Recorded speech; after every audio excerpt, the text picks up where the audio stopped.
Matt from New Gamer Nation here at PAX Prime 2014, and I'm with Adam, a producer from Telltale Games, and we just took a look at Tales from the Borderlands. It's got a nice mix of Borderlands and everything you expect from a Telltale game. What do you want to tell us about the game? Well, Tales from the Borderlands is an adventure game set in the world of Pandora. It takes place after the events of Borderlands 2, after the fall of Handsome Jack. Hyperion is kind of in flux. They're trying to figure out what their new step forward is going to be. And one of the characters you play in our game is Reese, this up-and-comer in Hyperion. He sees a chance to make his name for himself, so he comes down to Pandora. He's trying to get this vault key before anyone else gets it. So, Reese is kind of like working for the bad guys, essentially, but he doesn't quite seem like a bad guy. So, yeah, how does that all work out? Well, because it's a Telltale game, you can choose the way that you want to play Reese. And I definitely was a dick. Yeah. Oh, you can be a total jerk if you want to. You can also be a nice guy, and depending on who you interact with, they're going to respond to that in a different way.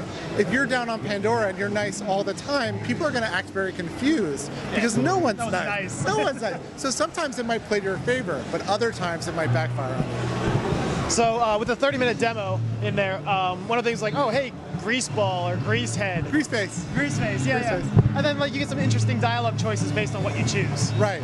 Yeah. One of the things that we like, so we have the smash cards that pop up to introduce characters, you know, when it goes into slow-mo.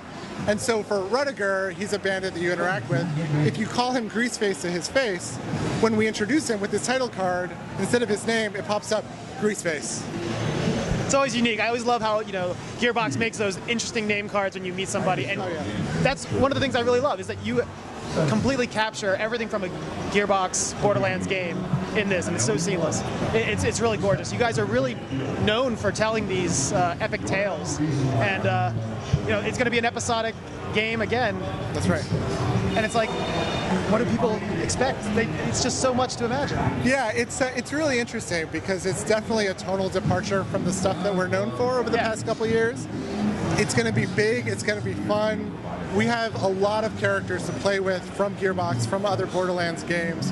We also have the freedom to make our own characters within this world and have them interact with each other in really fun, exciting ways. So watching that play out over the course of 5 episodes and seeing what happens to Reese and our other playable character, Fiona, is going to be really interesting. And we're looking for a release sometime this year. Yeah, we're premiering this year. And on pretty much all platforms, consoles, mobiles. We're going to be on console, we're going to be on mobile, we're going to be on Android, Vita, Kindle. We're going to be on almost everything that people could have. And are people going to be able to play these games at the same time? Sometimes the Vita gets pushed to the end of the... Yeah, the goal is to have a simultaneous release for each episode across all the platforms. Awesome. Well, thank you so much for your time, Adam. Yeah, thank you. Enjoy the con.